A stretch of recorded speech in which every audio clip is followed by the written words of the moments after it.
Бүгін жақында да Қазақстанның айрығы бар ғой. Соны үйреніп жатырмын да. Джудо машықым келмей қалды. UFC-дің машық залынан маған шақырту келді. Чемпион болатыныма да көзім жетті да. Ұстаздар маған таң қалып, өйткені мен кет қалсам мыналарды ренжітіп аламыз. Ең көп тапқан ақшам жағдайым нашарлады да. Ақшасы бар бір кісі бізге көмектесті. Ақша жоқ болды. Сендер кетіңдер деді бізге. Жеңе алам ба, жеңе алмайм ба деген ой болды. Маған 2 жыл уақыт беріңіздер. 77 әсіресе, олар өте күшті. Қазаққа не керек? Болашақта өзім кино тартатын боламын. Бүгін бәріңізге рахмет, осы кескінді көргендеріңізге. Бірақ Хабиб ол жеңілгісі келмеді. Мен әке-шешеме көп мейірім бере алмадым да. Пендеміз ғой бәріміз. 7 жылдың ішінде ақша табылмадым, шынымды айтсам. Ақша таппасам да шыдай беремін. Қазақ елінің маған деген қолдауын өте қатты сезіндім да. Бір тайлақ шыққанша 10 тайлақ шығуын қалаймын. Онда Америка Шапат ағамен еріп, Америкаға барып, бірге машық қылатын ой бар менде. Жақсы кітаптарды қазақ тіліне аудару. Бір адам мықты боксшы шығу өзінен емес, оның ортасынан. Бұйырса мен де Қазақстанға барып жарыс ойнайтын боламын. Ассалаумағалейкум, ардақты ағайын, қадірменді спортсүйер қауым. Біз бүгін Қытайдың Ақсу қаласындамыз. Тайлақ Батыр бұл жерде өзінің кезекті жекпе-жегін өткізеді. WKJ тұжырым мен Eman Global тұжырымның бірлескен турнирінің басты жекпе-жегінде ресейлік жауынгер Максим Чимченко қарсы жекпе-жек өткізеді. Қазір сол жекпе-жектің алдында Тайлақ Батыр бізге уақытын бөліп, арнайы сұхбат беруге келісімін беріп отыр. Біріншіден уақыт бөлгенге рахмет. Тайлақ, осындай маңызды жекпе-жектің алдында. Жалпы енді сен Қазақстанға өте жақсы танылдың. Соңғы жекпе-жектен кейін анау жездеңнің сазайын бергеннен кейін жанкүйерлер жақсы көріп кетті. Бұл спортқа қанша жасынан келдің, қалай келдің, неліктен жағы аралас жекпе-жек MMA дейді ғой, сол спортты таңдадың дегендей. Біз кішік кезде мектепте оқып жүрдік. Сонан кейін спорт жағынан біраз болса да енді класстағылардан біраз артығырақ болдым. Біраз артығырақ болған кезде өзімнің енді спорт жағынан біраз талантым бар екенін байқадым. Менен кейін ең басты қызғаншылық қой. Өзімнің қызғаншылығым бар екенін байқап үйдегілерге айтып 12 жасымда барып джудоды машық қылдым. Джудо машық бастайсан боксқа барған мәселе. Бірақ та біздің ана джудо ұстаз мені жақсы көріп, сен бізге джудо машықсаң, біз джудо дейді ғой сіздер жақта. Машықсаң деп, сонен сол кісінің қолында тұрып 4 жыл машықтым. 4 жыл машықтым. Бірінші жылы жарысқа қатынасып, екінші оқып қалдым. Ол кезде 6 ай жарыс еді. Мына Шинжан көлемінде ең үлкен жарыс. Шинжан көлемінде өтетін, бір жылда бір өтетін ең үлкен жарыс та. Соған жыл Қазақстан чемпионаты сияқты шамамен ішкі. Жоқ, бүкіл Джунго емес. Осы Шинжанның ішінде ғана өтетін жарыс қой. Сонан кейін бірінші жылы жарым жыл машығып 2 болдым. Екінші жылы 1 болдым. Үшінші жылы 1 болдым, 4-ші жылы 1 болдым. Сөйтіп 5-ші жылға келген кезде джудо машықым келмей қалды. Өйткені боксқа өте қызықтым да. Боксқа барғым келді да. Сонан кейін мен ұстазыма айттым. Мен боксқа барсам, мен бокс машықсам деген едім. Ұстазым да қолдады мені. Өйткені ол бітіретін жылы. Ең соңғы жылда мектептен кететін жыл. Сонан кейін ұстазым мақұлдады, барып жарым жыл бокс машықтым. Сонан кейін 5-ші жылы 2 жарысқа қатынастым. Джудоға да қатынастым, боксқа да қатынастым. Джудода 3-ші болып қалдым, бокста 2 болдым. Сонан кейін қарасам екеуін де жақсы көремін да, әлі жерде. Джудоды да жақсы көремін, боксты да жақсы көремін. Маған тіпті де үлкен жерге баруға шақырту келді. Бокстан да келді, джудодан да келді. Бірақ та мен екеуіне де бармадым. Бармай MMA-ға қызықтым бұл кезде. Бітіретін кезде мен ойладым да, бұл екеуін қосуға бола ма деп. Қосуға болады, ол MMA екенін білдім да.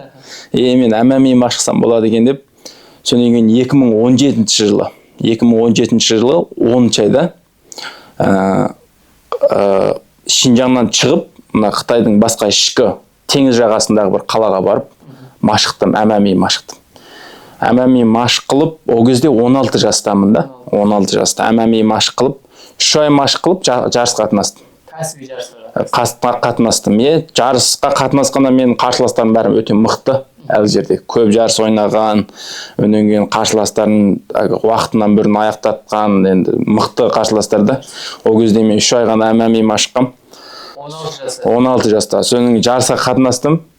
Екеуінде уақытынан бұрын аяққа әгіндей нокаут қылып жеңіп алдым. Онан кейін біз ол 4 адамдық жарыс болды, 8 адамдық жарыс болды да. Мен екі рет қана жарыс ойнадым ше. Бүгін бір рет ойнадым, мен бір күн өткеннен кейін тағы бір рет ойнадым. Соны 2 ретінде де екеуін жеңіп алып, чемпион болдым. 16 жаста сөйтіп, ана бір жарыстың чемпионы болған кезде, сол кезден бастап маған бір ой келді ғой. Мен бұл дүниеде ең жақсы істей алатын осы MMA екен дегенше, мен мына MMA-ға рас қызығады екен, бұл жақтан талантым бар екен деп өзіме сенімділігім артты әлгі жерде. Біртүрлі өзіме қатты разы болдым. Чемпион болатыныма да көзім жетті да. Өйткені мен 16 жастамын, мен мықтылар жеңіп алдым. Мен өстіп машқыла берсем, мен чемпион болатын ұқсаймын деген идея келді да маған. Сонан кейін әлгі жерде машық қылдық. 2019 жылы 6 айда машық қылып жүріп, UFC машық зал, UFC жарыс емес та, UFC-дің машық залынан маған шақырту келді. Өсіп бізге келіп машықсаң, сынауға қатынасасың, сынаудан өтсең қаласың деген. Ол кезде мен 18 жастамын. 2 жыл өтті ортасында. 2 жылдың арасында жекпе-жекке шықтың ба, тағы жоқ шықпадың? Шықтым, жекпе-жекке шықтым. Арасында 10 рет шықтым ғой деймін жекпе-жекке. 10 рет шықтым, арасында жеңілдім. Мына аяққа тағып алып, мындай қорғанын тағып алып, атысатын жекпе-жекке де шықтым. Тақпай ресми ше. Әуеске да шықтым. Сонан кейін арасында 2 рет жеңілдім. Жеңіп қалдым да. Бір бразилиялыққа бір жеңілдім, тағы бір балаға жеңілдім. Бір қалғандардың бәрін нокаутпен жеңіп алдым. Сонан кейін сөйтіп 2018 жылы UFC-ден шақырту келді маған. Соны мен UFC-ге жаздым, хат жаздым. Әзір UFC ойнап жатқан Мақсат деген бала бар ғой. Сол екеуміз сол MMA-ді бірге машық қылғанымызға біраз уақыт болғанша. Соны мен аналарға хат жаздым. Мен бір досымды ертіп барамын депші. Мен мынаны ертіп барамасам, мен бармаймын UFC-ге деп. Не екеуміз бірге барамыз, не мүлдем бармаймыз деп. Сонан кейін UFC жақ маған жазды. Бейтті, сен алдымен кел деді маған. Сен алдымен сынауға қатынас деді да. Сынаудан қатынасып болған көзейін, сен қалсаң да болады, кетсең де болады деді. Сен ең болмағанда бір келіп, көріп қайт деді ғой маған. Соны мен досым айттым, Мақсат әзір UFC ойнап жатыр ғой, Мақсат деген бала. Сонан кейін мен Мақсат досыма айттым, мен бар келейін, жақсы болып жатса мен сені, мен жақсы болмай жатса мен кеп аламын, екеуміз тағы да бірге машық қыламыз. Өйткені екеуміз қатты ағайыншы, қатты доспыз да біз. Сонан кейін UFC-ге барып, сынауына қатынасып, 30 қанша адамның ішінен 4-ші болып өттім. Алдыңғы қатарда 4-ші болыпша. UFC-дегі жаулендер, ана жердегі әлгі ұстаздар маған таң қалып, ой, сен талантың бар екен, сен қал өш жерде. Әлгі жерде мен дереу айттым, мен Мақсат деген досымды келсе бола ма, сол келсе өте жақсы еді депші. Сонан кейін сол кезде ұстаздар маған айтқаны, жарым жылдан кейін келсе болады деді. Біз әзір сынау бітіп кетті, бірақ та мен саған кепілдік беремін, жарым жылдан кейін досың келсін сынауға қатынасын деді. Сөйтіп мен әлгі жерде қуанышты хабарды Мақсатқа айттым. Досым, сен жарым жылдан келсең болады, сен шыдай тұр, мен мына жақтан машық қыла берейін депші. Өйткені мен кетіп қалсам мыналарды ренжітіп аламыз депші. Сонан кейін арасында жарым жыл өтті. Жарым жылдан кейін мен қайтып барып, Мақсат досымның қасына қайтып барып, мен өзімнің техникаларымды бөлістім. Сен сынауға саған пайдасы болсын депші. Әр жерде бөлісіп, сонан кейін барып сынауға қатынасты. Мақсат өтті. Қалды, екеуміз бірге қалдық. Әр жерде машықтық, жарыс ойнадық, ақша таптық ша. Ақша таптық. Соны мен ең көп тапқан ақшам 2020 ең бірінші айда ең көп тапқан ақшам Джунго пулында 50 мың. 50 мың юан. Есептеңіздер, 50 мың юанды 62-де 63 теңгеге өтесіздер енді. 2020 бірінші айда 50 мың юан каме кірді. Сонан кейін әлі жерде бұны маған қалай қашылау керек мысалы. Өйткені бізде бәрі бар. Тамақта бар, ана жерде бәрін бізге жағдай жасалғанда, анау бір артық ақша да маған. Үйдегілерге берсем де болады. Бірақ та үйдегілердің жағдайлары да болады да. Әлгі жерде маған бір ой келді. Мына 50 мың юанға мен 10 баланы Шанхайға шақыртып, тамақ жатақтарын көтеріп, мен өзім төлеп, соларды машықтырайын деген ой келді. Сен балаларға билет алып бердім, өзім жақсы көретін мына Шинжаңда машқып жатқан балаларға, сендер ММА-ға келесіңдер ма десеміз, келеміз деді. Оларға немене алып бердім ана жерде. Билет алып бердім, келді, тамақтарын көтердім, жататын орын тауып бердім, машық зал тауып бердім. Әлгі 50 мың юанды балаларға істеттім бірақ. Соң 10 баланы машықтырдым. 3 ай машықтырдым Шанхайда. 3 айдан кейін Шанхайда мен ақшам таусылды әлгі жерде. Біз тұра алмай қалдық әлгі жерде. Содан мен амал жоқтығынан UFC-ден кететін болдым. Кетіп, Чжоужан деген бір қала бар. Мен UFC жаулендерге айттым, мен бір жағынан ұстаз болып елдерді тәрбиелеймін, бір жағынан өзім спортшы боламын. Мен әзір қол астымда 10 адам бар, мен оларды кетіріп етсем болмайды. Мен өз оларға немене тауып, орын тауып беруім керек деген оймен UFC-ден кетіп, 10 баланы ертіп Чжоужан қаласына келдім. Чжоужан қаласында 2 жыл машықтырдым балаларды. 2 жыл машықтырған кезде менің ақшам жоқ ол кезде. Бір бойс деп қояды ғой, лаубан деп қояды біздің жақта. Ақшасы бар бір кісі бізге көмектесті. Тамағымызды көтерді, жатағымызды көтерді, жарыс тауып берді. Соң біз әлгінің қолында тұрып 2 жыл машық қылып, біздің балалар бұрын ММА ойнап көрмеген балалар әлгі жерде нәтиже шығара бастады. Алды деген алды шығып, алдыңғы Джунго осы Қытайның алдыңғы 10-на кіріп, мықтылармен төбелесіп, мысалы мен әзір айтар болсам, Заңғар деген өте мықты шығып жатыршы. Алдыңғы жолы Қазақстаннан бір дүние чемпион болып бір кісі келді ғой, сол кісіні жеңіп алған бала ғой. JCK-да жеңіп алды ғой. Сол баланы мен 2 жыл машықтырамын ғой. Заңғар деп, өнен кейін Тілек деп, Тілек әзірге мына Джунго бойынша да алдыңғы 10-да кіреді. Өнен кейін Айдын деп JCK-дің тоқтамын алған. Айдын деген бала бар, Бота деген бала бар. Өнен кейін Бекжан деген бала бар. Мұса бар. Бәрі мен шәкірттерімді, бірақ та олар маған келуден бұрын басқа ұстаздардың қолында да тұрған. Олардың бәрін, әрекеттерін бәрін мен үйретпегенде, арасында біраз әрекеттерін ғана мен үйреткемде. Олардың бәрін нәтижесін маған тәуелді десем болмайды енді, олар басқа жақтан да үйренген. Әуел емес кей кезде олардың бір жақсы ойларын маған айтып, маған да көмектескен кездері болды. Бірақ та көбінесе мен машықтырамын да. Сөйтіп балаларым деген нәтиже шығарды әлгі жерде. Бірақ та 2 жылдан кейін менің ақшам жоқ әлгі жерде. Маған жарыс ойнау керек болды. Мен үйтіп жүре беруім болмады да, өйткені жағдайым нашарлады да. Мен қайтадан өзім машық қылып, мен балаларға айттым. Сендерге бар үйрететін нәрселердің бәрін үйретіп болдым дедім да. Үйретіп болдым, мен машық қылайын дедім да. Мен машық қылайын деп UFC-ге қайтадан қайтып барып машық қылдым. Шанхайдағы UFC-дің ашылған несі ғой, филиалы, UFC Fight, UFC PI, соған қайттым. Балалар қалды. Қайтып барып, машық қылып жарыс ойнадым. Жарыс ойнап.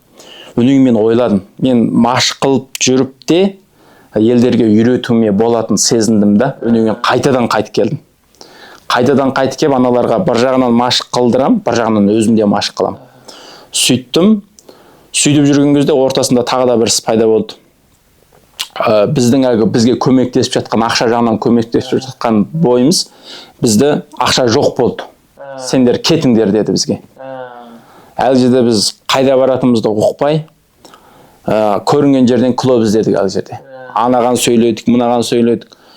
Пытырак кеттік, бірақ та мен балаларға айттым, жаздым да.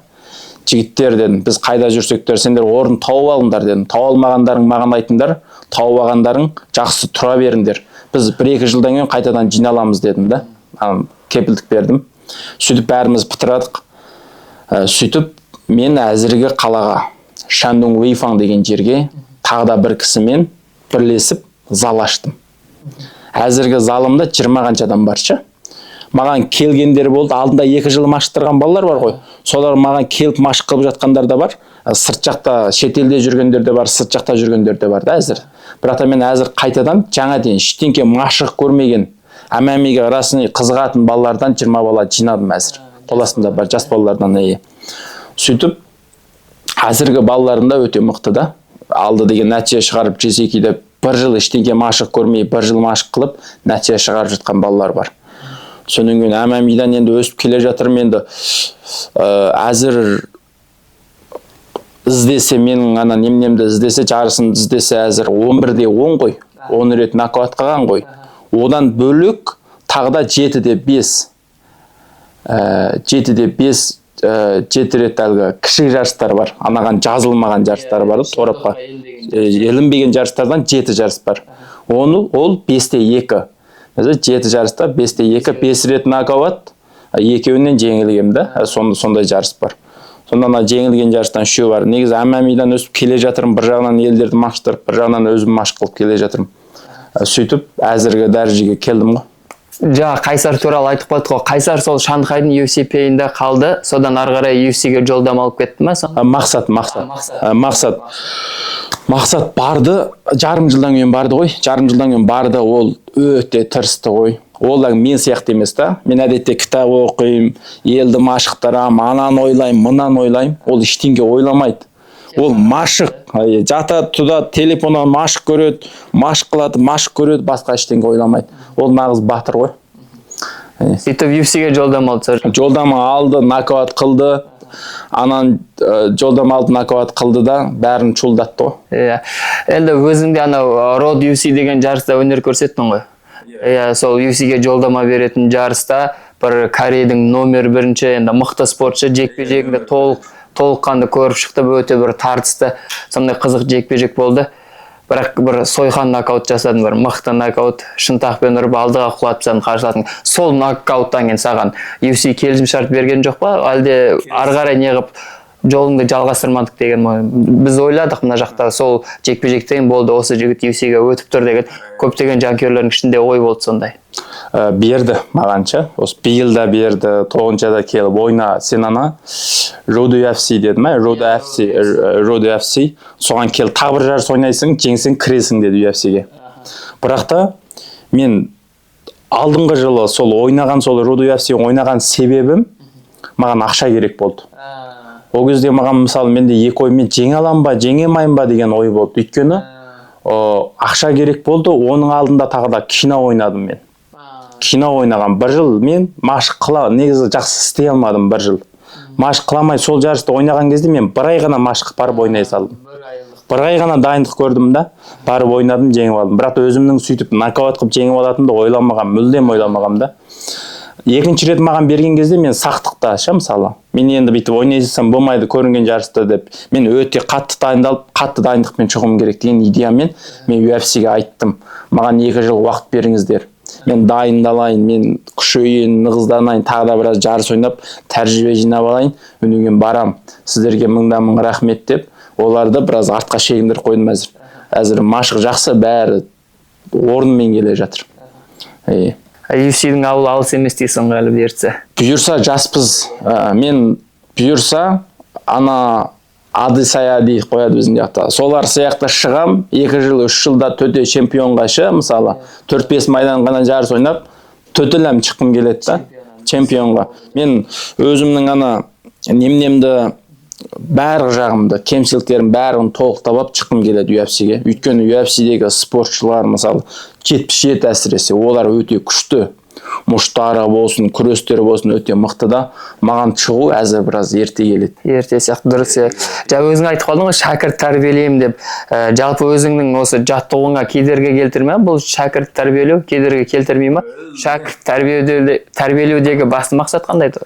Бұл мүлдем келтірмейді. Мен көп кітап оқыдым да, көп кітап оқығанда мындай екен.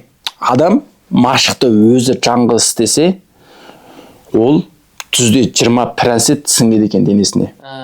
Өнінген оны елмен талқыға салса мысалы, ой досым сен бүгін жығылдың, қайтып жығылдың. Мен бейтіп жығылып қалған сияқтымын, анан қиын қайтып сақтансақ болады деп. Ана машықты талқыға салса, адам түзде 40 прәнсет денесіне қабылдайды екен. Ал оны талқыға салып, тағы талқыға салып болған кезде машық істесе, 60 прәнсет қабылдайды екен. Ал сен үйренген нәрсеңді түзде düz елге үйретсек, түзде 90 прәнсет денеңе сіңеді екен. Сонда мысалы маған елге үйрету спана оқушыларға қарағанда тіпті де маған пайдасы көп тиді да, өзіме өте көп пайдасы тиді. Өйткені мен ойлаймын да, ертең балаларға не үйретем деймін.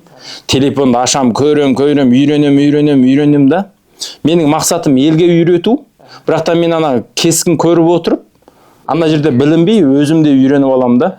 Өнеге машықтың үстінде мен düz балаларға қарамаймын. 10 минутта бір әрекет көрсетемін.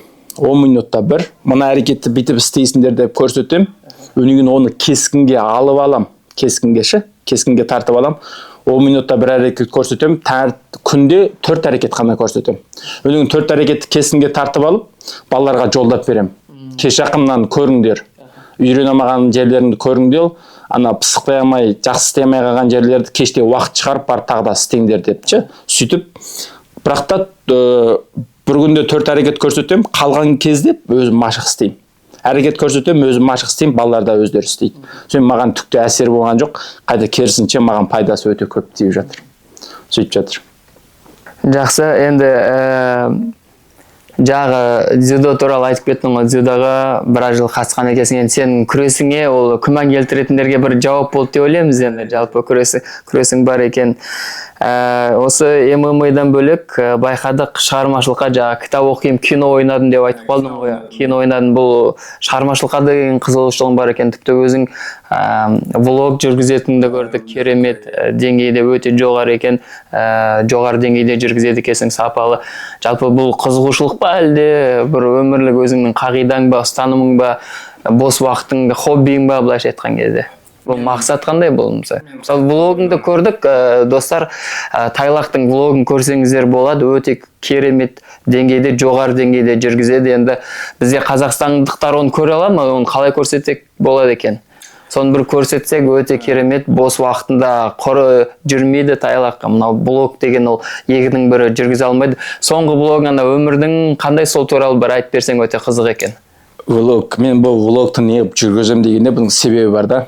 Мен ойланам да, қатты ойланам, қазаққа не керек? Мысалы, бүкіл мұсылмандарға не керек, бүкіл дүниежүзіне не керек, әзірге заманда не керек деп ойланам. Әсіресе бізге жақсы кино, кескінші, кем екенші. Бізде әзір адамдардың бәрі кітап көрмейді, мүлдем көрмейді. Адамдар әзір бәрі кітап көрмейді, бұрынғы заман сияқты емес та. Әзірге адамдардың бәрі кескін көреді. Өнен кейін жарыс көретіндер, көретіндер мен кино көретіндерді салыстырсаң, кино көретін адамдар өте көп. Жарыс көретіндер аз болуы мүмкін, бірақ та кино көретіндер өте көп. Кескін көретіндер өте көп та. Мен ойладым, бұл болашақта жақсы кескін өте аз. Мен әз телефон бүйтіп көріп отырсам, қияли ғой бәрі. Анау өтірік біреңке істеп жатқан, мағынасы жоқ, тәрбиелік мағынасы жоқ та. Қияли, елдер қалай жынды болуды ойлайды да телефонда. Сен жынды болсаң, сен шығасың, сен жүрекшең көп болады да. Бірақ та маған оның бәрі жақпайды. Өйткені олар адамды теріс жолға бастайды да. Мен адамды дұрыс жолға бастайтын сондай кескін жасап шыққым келеді. Дұрыс жолға жүргізетін үненген кішік балаларға әсіресе. Кішік балалар телефон көп ойнайды ғой. Көп ойнаған кезде мен сондай кішік балаларды мындай жауапкершілікке, мейірімділікке тәрбиелейтін кескіндер жасап шыққым келеді. Өйткені мен ойлаймын да, машықпен кескінді салыстырсам, ана машыққа қарағанда, сен чемпион болып шығуыңа қарағанда, ана кескін маңызырақ тұрады екен. Өйткені мен тұңғыш рет оқыған кітабым жұмыс жасаудан бұрын адам болуды үйрен дейді. Ананың тақырыбы сондай да. Адам болу, мысалы, сенің ойың дұрыс болса, онда сенің істеген жұмысыңның нәтижесі де дұрыс болады да, дұрыс болады. Сонан кейін маған кескін жасау маған өте ұнайды. Бірінші орында, мысалы, маған әмәми тұрса, екінші орында зады маған кескін жасау, мысалы, сөйтіп елді дұрыс жолға бастау, дұрыс сөз сөйлеу, сондай елді сол кішік балаларды әсіресе дұрыс жолға бастау, сол маған өте маңызды орынға тұрады. Соны мен әдетте влог арқылы. Мысалы, мен тұрмысым қалай?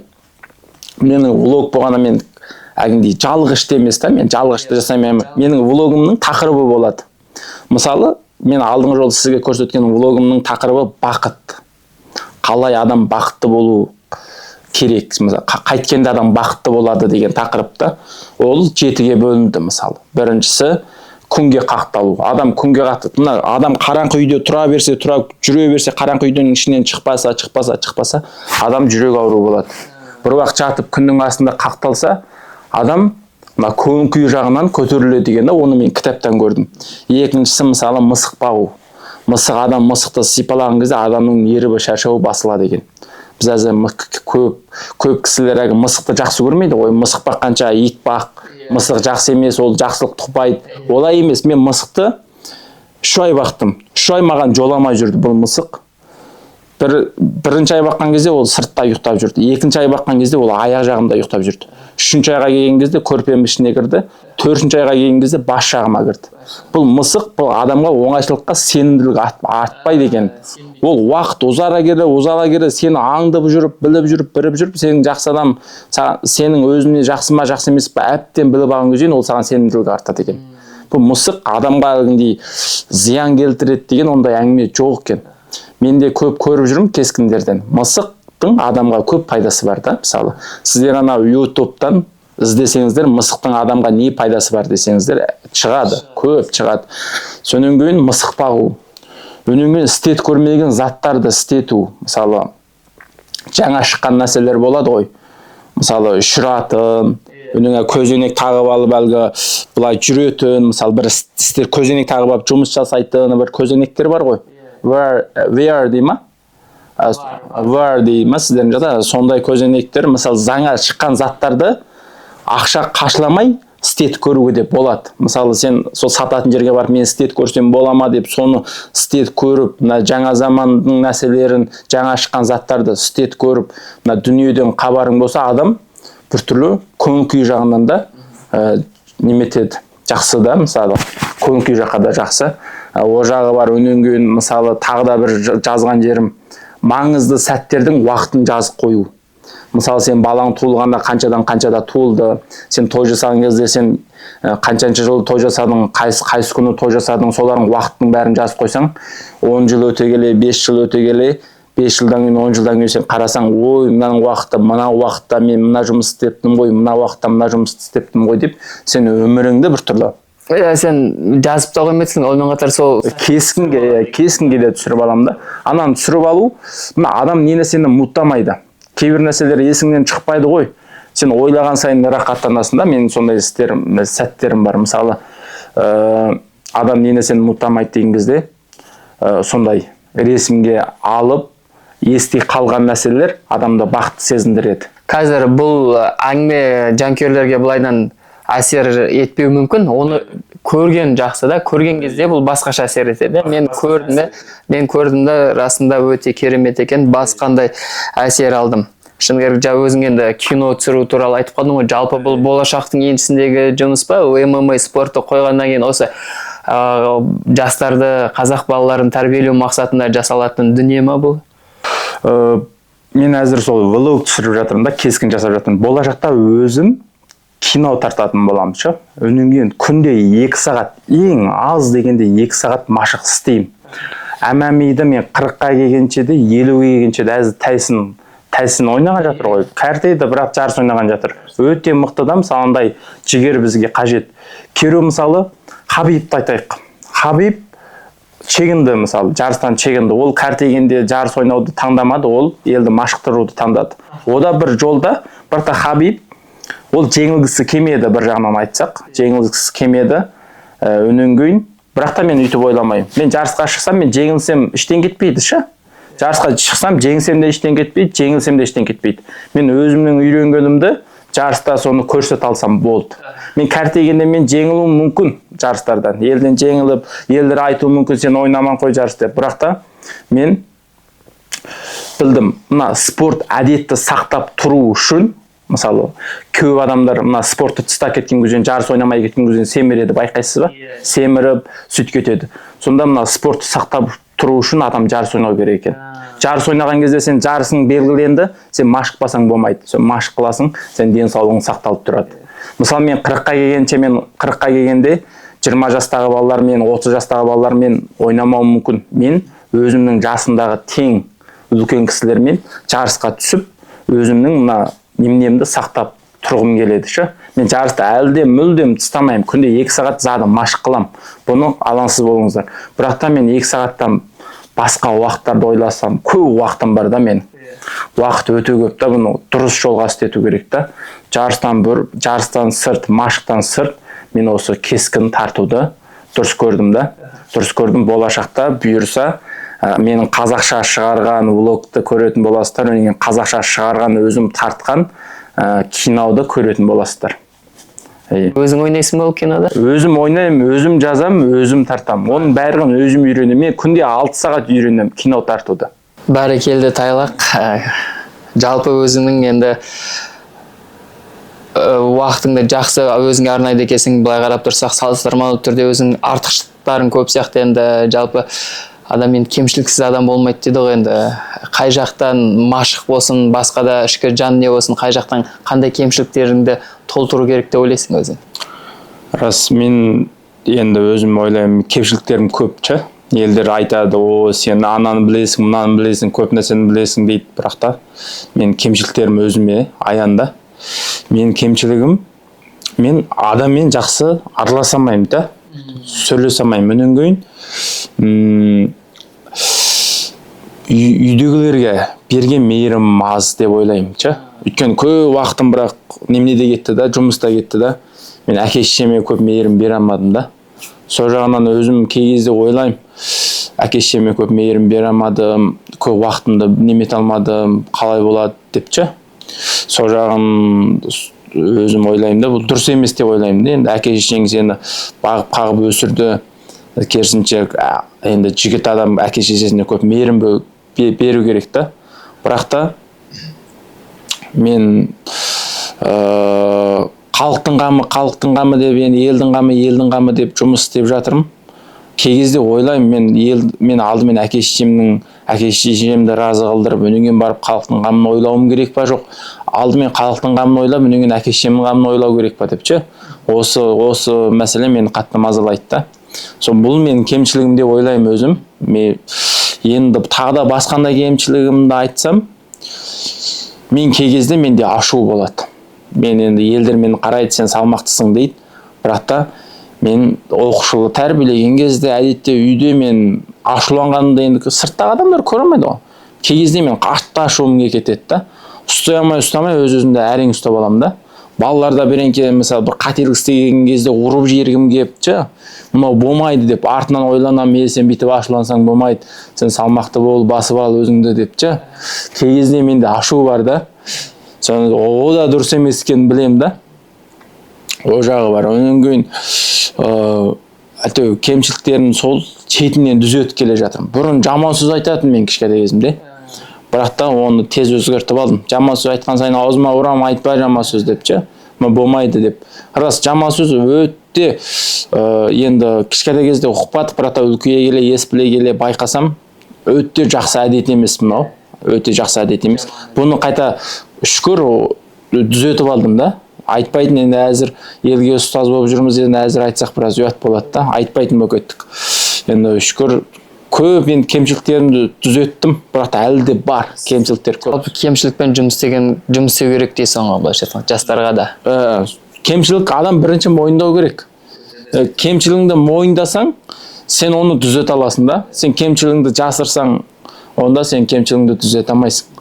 Сол негізі адам бірінші кемшілігін мойындау керек. Найзадан білесіз ғой, найзадан жарыстан жеңіп алып, байқамай бүйтіп қанды бүйтіп тіліммен неменетіп айттым ғой, кемшіліксіз адам жоқ, ренжімеңіздер, адамды өстіп шайтан басатын кездер болады деп. Сол кей кезде адам сол пендеміз ғой бәріміз, періште емеспіз ғой, өткіземіз, бірақ та сол орында дұрыс емес деп, сол орында ұстап қана өзің кемшілігіңді мойындап, досыңды ренжітіп алсаң, адам кешірім айтуды үйрену керек. Мысалы, біз кей кезде кешірім айтқаннан бетіміз бармайды да. Ой, айтайын ба, айтпайын ба деп айтпаймыз. Біреуді ренжітіп алғанда, ой, ренжіме досым деп айтып тастасаң, ана жерде саған анау бір жақсы да, саған да жақсы, елге де жақсы. Тайлақ, бүгін енді сен Құдай қаласа 12-ші жекпе-жегіңді өткізесің мансабында. Жаңа айтып қалдың ғой, енді ең көп ақша тапқаным жалпы сол 50.000 юан. Бұл сенің мансабындағы ең көп ақша болып есептеле ме? Жоқ, одан кейін тағы да сен мысалы Road UFC-де шықтың, Найзада шықтың, осы қазір WKG-де шығайын деп жатсың. Қайсысы сенің мансабындағы ең үлкен, былайша айтқан кезде, ақша, қаламақы, гонорар дейді ғой? Бұны енді ақша, елдер ақша таптың деп жатыр да. мен ақша 7 жыл спортпен айланыстым, 7 жылдың ішінде ақша табылмадым, шынымды айтсам. Үніңі мен елдер сияқты көп жарыс ойналмадым да. Бір жылда бір жарыс, 2 жарыс қана ойнаған, ақша өте аз. Біз 2017, 2018, 2019 жылдары мына Қытай елінде мына жекпе-жекке шыққан ақшалар өте төмен болды да. Мен өте жоғары ақшалар ойнамадым, менің тұрмыс пұл маған өте де жетіспеді да. 2021 айда ең көп алған ақшам сол 7 жылдан бері қарай 50 мың. 50 мың алдым. Бірақ та оның алдында мен көп ойда болдым. Мен машық қылам ба, қылмайым ба, мына мен жанымды бағалам ба, той жасай алам ба, қатын бала шағамды бағалам ба, үйдегілерді бағалам ба, мына спорттан нәтиже қай уақытта ақша табуға болады депші. Басқандай екі ойлы болып жүрдім. Бірақ та өзіме сенімділік артқаннан, өзіме сенімділігім бар болғаннан кейін шыдадымшы. Шыдап, ақша таппасам да шыдай берейін, әтеу бір күні шығам деген ниетпен 2020 жылы сөйтіп 50 мың алып, сөйтіп балаларға істеп сөйтіп. Бірақ та ең көп тапқаным мына Родо UFC ойнадық. 70 мың юан берді ғой бізге. 70 мың юан. Ең көп тапқаным соғы. 70 мың юан берді. Сен гонорарың 70 мың юан ғой сонда. Жекпе-жекке? Жоқ, әр жекпе-жекке әзір тұрақты. Родо UFC-ні біраз жоғары берді, әзір төмен 50 мың тұрақты береді. 50 мың юан береді әрбір жарысыма. Жақсы, тайғақтың жекпе-жегін көрсең. Енді Найзада жекпе-жек өткіздің. Найзадағы жекпе-жегің өте жарқын болды. Былайша айтқан кезде жабайы жезеңді сабап біраз айызын қандырдың ғой қазақ жанкүйерлерін. Сол енді Найзада ары қарай жекпе-жек өткізу жоспарыңда бар ма бұдан кейін? Содан кейін келесі сол жекпе-жектен кейін тіпті сені Шавкатпен бірге машықтандыруға шақырды. Бұл туралы ойың қалай енді? Найза тағда барып жарыс ойнау керек маған. Маған Нұрбек аға өте жақсымшы, өте жақсы адам. Найзадағы қызметшілер де өте жақсы, маған жақсы қарады. Қазақстанға барғанда қазақ елінің маған деген қолдауын өте қатты сезіндім да. Өте қатты қуандымшы. Қазақтар бақырып жатыр, о деп бит бақырғанда ішкі дүнием өте рухым көтеріп, ішкі дүнием өте рақаттанды да. Сонан кейін маған өте ұнайды Қазақстанда жарыс ойнау. Ошол барамаған себебім әйелім босанды да. Әйелім босанды, оның қасында болу керек. Қазақстанға барсам маған біраз уақыт жүру керек болды. Өйткені ол жақта мені қонаққа шақырған кісілер өте көп. Алдыңғы жолы барамай кеткем, ошол тағы да кет қалсам ұят болады да, мысалы. Қазақстанға барып кет қалсам ұят болады. Қазақстанға барсам көп уақыт тұрып қалу керек болды да маған. Мына жақта әйелім босанып жатып жүрген амал жоқтығынан ошол бармадым. Енді Шапқат ағаның қасына барып машық қылу ой бар менде. Шапқат ағаның қасына барып машық қылу ой бар, бірақ та әзір қолымда 20 қанша бала бар. Кет қалсам оларды машықтыратын адам жоқ та. Машықтыратын адам жоқ. Өнен кейін сізге кеше әңгіме айтып отқанда айттым ғой. Бір тайлақ шыққанша 10 тайлақ шығуын қалаймын депші. Тіпті менен де мықты болып шығуын қалаймын да. Мен UFC-ге шықсам ол бір адам да, мысалы бір адаммен ол 10 адамның немнесі шығарған нәтижесі ұқсамайды да. Сонда маған мықты спортшы мен мықты ұстаз болудың қайсын таңдайсың десең, мен мықты ұстаз болуды таңдаймын. Өйткені сен мықты елдерді машықтар алатын өнерің мықты болса, онда ол қазақта чемпион болып шығатын адамдар көп. Соның үшін тек қазақ қана емес, мен қол астымда көп ұлттағы балалар бар. Мен тек қазақ балаларды ғана машықтырмаймын да, көп ұлттың балаларын машықтырамын. Өйткені мысалы ана жерде таласу болады да. Ой, бұлай бір-бірімен неменетіп машықлы бәсеке болады. Өнінген ана жерде ой деп сөйтіп аналар тез дамиды да. Сөйтіп мен көп ұлттың балаларын машықтырам. Сол ойда, бірақ та қаза немнеге Шапқат ағаның қасына бару керек болса, Шапқат ағаның Америкада машық қылады ғой. Америкада машықса, Америкада Шапқат ағаның Америкада машық жатқан залы өте жақсы да, маған ұнайды. Енді орай болып қолдайтын адамдар қолдап жатса, онда Шапқат ағамен еріп, Америкаға барып, бірге машық қылатын ой бар менде. Сондай орай шығып жатса, қолдайтын кісілер қолдап жатса, қолдаушылар болып жатса, онда Америкаға барып, көп емес бір 2 ай 3 ай машық келетін болсам, онда маған пайдасы өте көп қатты ете ойлаймын. Солай. Жалпы ол туралы саған ұсыныс түскен жоқ болса, бірге Америкаға барып машық дегендей ондай нәрсе? Америкаға барып бірге машық деген ондай келген жоқ маған айтқан жоқ та, бірақ та Қазақстандағы залға бар ғой, Шапат залына, соған келесің ба деген немен етті. Бірақ та ол жаққа барсам, барып кетіп қалсам, ол жаққа барсам да тәуір дамимын да. Бірақ та ол жаққа барып кетіп қалсам, қалай болады әйтеуір? Америка дұрысырақ негізі, расында өзің айтпақшы, Америкаға барып Шавкатпен бірге сол сендердің салмақтарыңдағы өңшең мықтылардың бәрі сол жерде жиналған ғой, дұрыс айтасың. Өте жақсы ой екен, не екен енді. Жалпы төбелестен бөлік сөйлеу қабілетіңде, шешендік өнеріңде өте жоғары деңгейде екен. Тайлақ өткенде баспасөз мәслихатында жанкүйерлерді жаулап алдың ғой, былайша айтқан кезде өзің аузыңа қаратып, жекпе-жектен кейін де керемет сөйледің. Бұл уақытынан бөлек, кинодан бөлек кітапты да, кино түсіресің, машығасың, кітапты да көп оқитын сияқтысың. Жалпы қандай кітаптар оқисың жалпы негізі? Оқығанда мындай болады. Мен Қытай тілінде кітаптарды оқимын да. Мен қазақ тілінде кітаптарды оқи алмаймын, негізін айтқанда. Мен қазақ немнем жақсы емес, әріп тануым жақсы емес та. Бірақ та мен Қытай тілінде кітаптарды оқимын, соны шамам келгенше қазақ тіліне аударамын да. Шамам келгенше аударамын. Менің болашақтағы тағы бір арманым жақсы кітаптарды қазақ тіліне аудару. Бүгін жақында да Қазақстанның әрібі бар ғой, соны үйреніп жатырмын да. Үйреніп жатып, кітаптарымды сатып алып қойдым, үйреніп жатырмын. Енді шамамен біраз уақыт кетеді деп ойлаймын. Тағы да оқу керек маған, тарих оқу керек. Өнен кейін көбінесе адамның жүрегіне күш беретін кітаптарды көп оқимын. Өнен кейін бақыт жайлы көп оқимын. Бақыт. Бұл адам бұл өмірден не үшін келеді? Бақытты сезіну үшін келеді да. Бұл өмірден ләззат алу үшін келеді. Ләззат алғанда кейбіреулер ләззат алуды қате түсініп алады.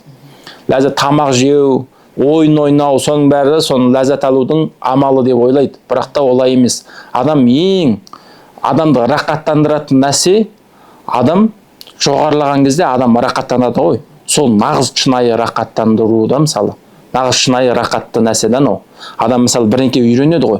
Бірінке үйреніп, оны нағыз тұрмысында істеткен кезде адам рақаттанады. Оларға тамақ жеу, ойын ойнаумен ұқсамайды ондай рақат. Оны кітаптан үйреніп, өзімнің тұрмысымда да бүйтіп салыстырып көрдім. Рас, сен тамақты көп жесең, сен семіресің. Оның зияны бар. Ойынды көп ойнасаң, адам жүрек ауруы болады. Мысалы, үйірінде қойды біздің жақта. Мысалы, адам бір түрлі зеңгіп тұрады, бірінкеге. Бірақ та адам өзін жоғарлату ол ұқсамайды. Адам жоғарлатқан сайын адам терпінеді ше. Қуанып, мен бүгін дамыдым, мен бүгін мысалы 10 тал істеуші едім, мен бүгін 15 тал істедім, мен күшім өсті, мен көп әрекет үйрендім деп, адам өзінің дамығанын сезінсе, онда андай рақат, нағыз шынайы рақат. Сонда мен адам бақыт жайлы кітаптарды көп оқимын. Адам қайткенде өзін бақытты сезінеді, сол жайлы кітаптарды көп оқимын. Өнен кейін елді қалай тәрбиелеу керек, елге қалай ақыл айту керек мысалы. Сол жайлы кітаптарды да көп оқимын. Елге ақыл айтқанда мысалы көп кітаптарды оқыдым, бітеді. Елге тілмен ақыл берме дейді. Іс-әрекетпен ақыл береді дейді ғой.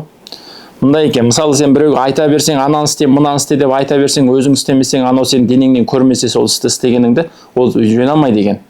Мына бірінкені естіп үйрене алмайды деген адам, бірінкені көрген кезде мысалы, әке болған адам баласына күнде сен жақсы машық қыл, темекі шекпе, арақ ішпе деп ал өзі әке неменет арақ ішіп темекі шегетін болса, онда баласы оны үйрену өте қиын болады екен.